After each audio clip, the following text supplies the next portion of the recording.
জানিয়ে দিব হাতে থাকা সর্বশেষ আপডেট বাংলা সংবাদ। প্রথমেই সংবাদ শিরোনাম। না পারলে ক্ষমতা ছেড়ে দেন বলেছেন দুদু। এরপর জানিয়ে দিব একটি নতুন দল সরকারের ভেতরে থেকে সুবিধা নিচ্ছে বলেছেন আমিনুল হক। এদিকে ধর্ষণ বিরোধী পদযাত্রায় পুলিশের বাধা ও লাঠিচার্জ। আরো জানিয়ে দিব কঠোর হচ্ছে সরকার, অল আউট অ্যাকশনে যাচ্ছে ডিবি। সর্বশেষ জানিয়ে দিব চলতি বছরেই পাচার হওয়া অর্থের কিছু ফিরিয়ে আনা সম্ভব বলেছেন অর্থ উপদেষ্টা। এতক্ষণ শুনছিলেন সংবাদ শিরোনাম, এবারে বিস্তারিত। না পারলে ক্ষমতা ছেড়ে দেন বলেছেন দুদু। বিএনপির ভাইস চেয়ারম্যান শামসুজ্জামান দুদু বলেছেন, শিশু ধর্ষণ হচ্ছে, রাস্তায় যাকে খুশি যাকে পাচ্ছে কোপাচ্ছে। এজন্য কি গণঅভ্যুত্থান হয়েছে? এজন্য কি ডক্টর ইউনূস রাষ্ট্র ক্ষমতায় এসেছেন? না পারলে ক্ষমতা ছেড়ে দেন। ছেড়ে দেওয়ার মূল কাজটা হচ্ছে জাতীয় নির্বাচন দিবেন। ৯০-এর অভ্যুত্থানের পর ৯০ দিনের মধ্যে নির্বাচন হয়েছে। এ দৃষ্টান্ত বাংলাদেশে রয়েছে। সোমবার ১০ মার্চ জাতীয় প্রেস ক্লাবে ইন্ডিপেন্ডেন্ট মুসলিম পার্টির উদ্যোগে এক আলোচনা সভায় তিনি এসব কথা বলেন। দুদু বলেন, অন্তর্বর্তীকালীন সরকারের বয়স ৭ মাস শেষে ৮ মাস চলছে। ডক্টর মোহাম্মদ ইউনূস ক্ষমতায় আসার পরে কিছু কাজ তিনি দ্রুত করেছেন, সেজন্য তাকে ধন্যবাদ জানাই। সেই কাজগুলো হলো, তিনি তার নিজের মামলাগুলো দ্রুত প্রত্যাহার করে নিয়েছেন। তিনি তো গণ আন্দোলনে ছিলেন না, কোনো গণ আন্দোলনের কারণে তার নামে মামলা হয়নি, তবে তার মামলাগুলো দ্রুত প্রত্যাহার করে নিয়েছেন। শেখ হাসিনার আমলে তার ব্যবসা প্রতিষ্ঠানগুলো নিয়ে যে ঝামেলা ছিল, মামলা মোকদ্দমা নিয়ে সমস্যা ছিল, সেগুলো প্রত্যাহার করে নিয়েছেন এবং তার প্রতিষ্ঠানগুলোকে প্রায় ৬ বছর কোনো কর দেওয়া লাগবে না। তবে বাংলাদেশে গণতন্ত্র প্রতিষ্ঠার জন্য বিএনপি যে আন্দোলন করেছে, যার কারণে ৬০ লাখ বিএনপি নেতাকর্মীর নামে ২.৫ লক্ষ মামলা হয়েছে, এগুলো প্রত্যাহার করেননি। একটি নতুন দল সরকারের ভেতরে থেকে সুবিধা নিচ্ছে বলেছেন আমিনুল হক। একটি নতুন রাজনৈতিক দল সরকারের ভেতর থেকে সুবিধা নিচ্ছে বলে অভিযোগ করেছেন বিএনপির কেন্দ্রীয় ক্রীড়া বিষয়ক সম্পাদক ও ঢাকা মহানগর উত্তরের আহ্বায়ক আমিনুল হক। তিনি বলেন, এটা কোনো গণতান্ত্রিক চর্চা হতে পারে না। সোমবার ১০ মার্চ দুপুরে রাজধানীর মিরপুর ২ নম্বরে ন্যাশনাল বাংলা উচ্চ বিদ্যালয় মাঠে মিরপুর থানা বিএনপির কর্মী সভা ও রাষ্ট্র মেরামতের ৩১ দফার কর্মশালায় প্রধান অতিথির বক্তব্যে আমিনুল হক একথা বলেন। আওয়ামী লীগ থেকে আসা কোনো অনুপ্রবেশকারীর বিএনপিতে কোনো সুযোগ নেই বলে সাফ জানিয়ে তিনি বলেন, গত ৫ আগস্টের পরে একটি মহল বিএনপির নামে বিভিন্ন মিথ্যাচার ও অপপ্রচার করছে। তারা নিজেদের ফায়দা নেয়ার জন্য বিএনপির ওপরে অনেক মিথ্যাচার ও দোষ চাপিয়ে দেওয়ার চেষ্টা করেছে। কারণ বাংলাদেশে তো এখন আর কোনো আওয়ামী লীগ নেই, সবাই এখন বিএনপি হয়ে গেছে। পতিত আওয়ামী লীগ থেকে আসা লোকেরা নব্য বিএনপি সেজে দেশে সব অপকর্ম ও ষড়যন্ত্র করে বেড়াচ্ছে। তবে কোনো অনুপ্রবেশকারীর বিএনপিতে কোনো সুযোগ নেই।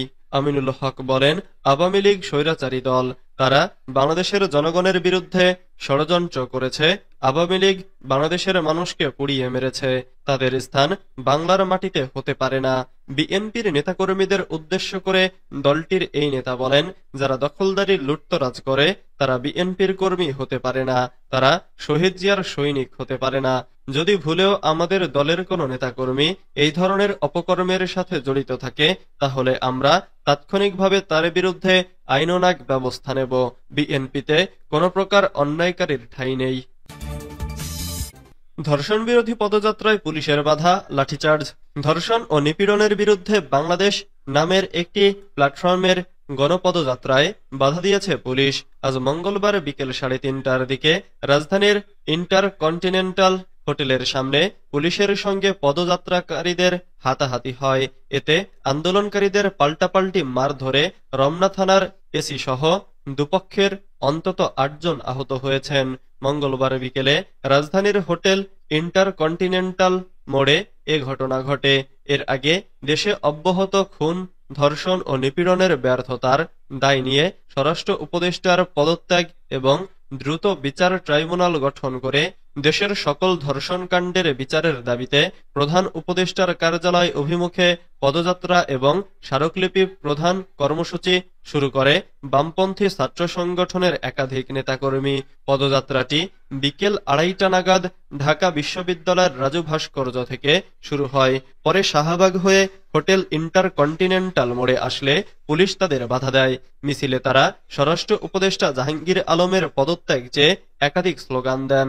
লাঠিচার্জের পর এই নেতাকর্মীরা আধা ঘণ্টা ধরে পুলিশের সাথে ধস্তাধস্তি করেন এবং হামলার বিরুদ্ধে বিভিন্ন স্লোগান দেন। পরে তারা মিছিল নিয়ে ঢাকা বিশ্ববিদ্যালয়ের রাজু ভাস্কর্যে ফিরে আসেন। কঠোর হচ্ছে সরকার, অল আউট অ্যাকশনে যাচ্ছে ডিবি। দেশের সাম্প্রতিক আইনশৃঙ্খলা পরিস্থিতি নিয়ে উদ্বেগ বাড়ছে। দেশের বিভিন্ন এলাকায় অপরাধমূলক কর্মকাণ্ড যেমন ধর্ষণ, খুন, লুট ও ডাকাতির খবর পাওয়া যাচ্ছে। এ অবস্থায় আইনশৃঙ্খলা পরিস্থিতি নিয়ন্ত্রণে আনতে স্বরাষ্ট্র মন্ত্রণালয় বিভিন্ন পদক্ষেপ গ্রহণ করলেও অপরাধ দমনে নতুন করে কঠোর অবস্থান নিচ্ছে অন্তর্বর্তী সরকার। অপরাধী যে হোক, ছাড় না দেওয়ার নীতিতে কাজ করবে আইনশৃঙ্খলা বাহিনী। নৈরাজ্য রুখতে মহানগরীর বিভিন্ন এলাকার চিহ্নিত সন্ত্রাসী বাহিনীর বিরুদ্ধে বিশেষ অভিযান শুরু করেছে পুলিশ ও র্যাব। অল আউট অ্যাকশনে যাচ্ছে ডিবি।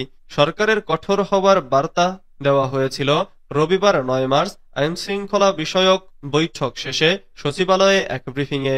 ওই ব্রিফিংয়ে তথ্য উপদেষ্টা মাহফুজ আলম বলেছিলেন, দেশে যেই ঘটনা এখন চলছে এর সঙ্গে জড়িতরা যে ধর্ম, মত বা পথের হোক না কেন কেউ ছাড় পাবে না। সরকার এতদিন বিষয়টি সহ্য করলেও আজ থেকে অত্যন্ত কঠোর অবস্থানে রয়েছে। রাজধানীর গুরুত্বপূর্ণ স্থানে 71টি পুলিশ চেকপোস্ট সহ সিটিটিসি, এটিইউ, এপিবিএন ও র্যাবের টহল দল দায়িত্ব পালন করেছে। গত 24 ঘণ্টায় ডিএমপির 50টি থানা এলাকার বিভিন্ন স্থানে সাঁড়াশি অভিযান চালিয়ে বিভিন্ন অপরাধে জড়িত 235 জনকে গ্রেফতার করা হয়। চলতি বছরেই পাচার হওয়া অর্থের কিছু ফিরিয়ে আনা সম্ভব বলেছেন উপদেষ্টা।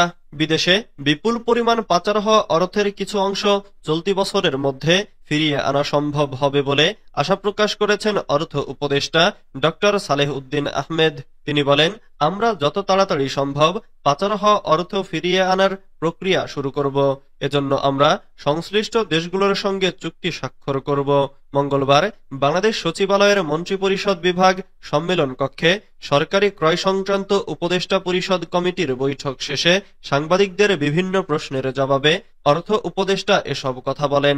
বিদেশ থেকে পাচার হওয়া সমস্ত অর্থ ফিরিয়ে আনা সম্ভব কিনা জানতে চাইলে অর্থ উপদেষ্টা বলেন,